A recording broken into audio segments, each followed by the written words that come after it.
Hello, welcome to another Siler Instrument Quick Tip. I'm Holly Urbane out of our Wisconsin office, and I just wanted to touch on a few tools that Trimble Business Center offers for people who have vision in their instruments. This was a scan done of our Franklin office using an SX10 and 5 setups. But say you use something like an S6 or an S7 and you didn't have a full point cloud that showed every corner of every building. Well, if we want to be able to topo, we can actually do it using the photos that were taken with the total station. So under the home ribbon, there's an option to bring up a station-based view. So each setup, we took some photographs. So I'm going to pick one of the stations and hit OK. What it's doing is it's opening a third tab up here, and I can scan, pan around. And in this case, I'm going to turn the scan off, and then I'm going to open another station-based view. So if I go to the station-based view, and open up station 500 as well. And I'm going to look at this same corner of the building. So say we want to topo this corner of this building from the photographs that we took. The photogrammetry tab has a tool called Measure Photo Point. I usually bring that up. Another thing I like to do is bring up the photo point spreadsheet. I'm going to click on that. And you can see now we actually have 5 tabs up here at the top of the page. If you hover your mouse over the point spreadsheet, right mouse click, and add a new horizontal tab group, what it's going to do is it's going to split the tabs apart, and then I can grab this, slide it down, so it's visible, but it's not taking up my whole screen. The other thing I can do is I can split the two station-based views. So again, if I right mouse click, I can do a new vertical group. So now I'm seeing that building corner from 2 different station setups. Right now you can see my cursor is a blue square.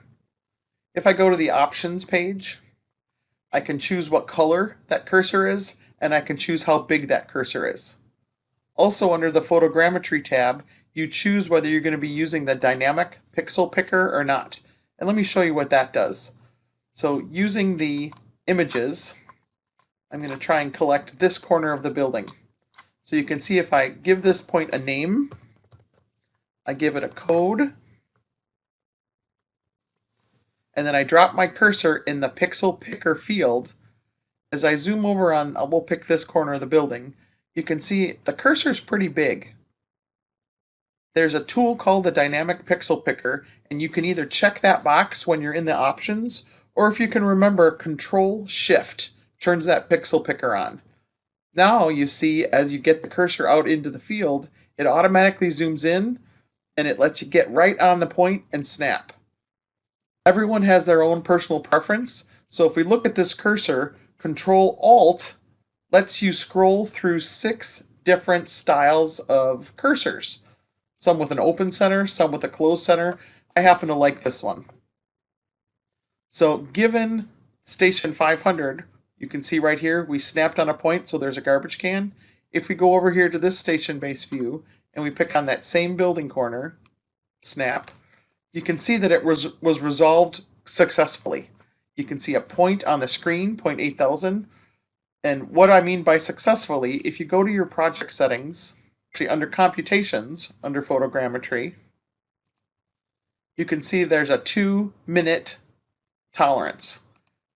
If I go back to the plan view, you can kind of see there is the station vector. If I go to a 3D view and I turn that point cloud back on again, you can see that point is exactly at the corner of the building. You could open more photos and take a vector from a different setup. Typically 2 is good. You can see it's resolved. I'm going to hit compute, and I just added that point to the database. So let's say we want to do the upper corner here. Again, I need to go back to a station-based view, drop my cursor in the pixel picker field, and what I like here, see how the point cloud is displayed, but the pixel picker lets you see right through the point cloud. So I'm going to pick that corner of the building, and then in a different image, I'm going to pick that same corner of the building. Again, down here it says it's resolved, so I hit compute. If you look in 3D, you can see that's falling right where it's supposed to fall. So again, this is using photographs taken with an S6 with vision, an S7, SX10, SX12, any of our total stations that have cameras in it. you can actually use those photos to either augment a not very dense point cloud, or even just take the photos and do all of the topo from the photographs. That's another Siler Instrument quick tip.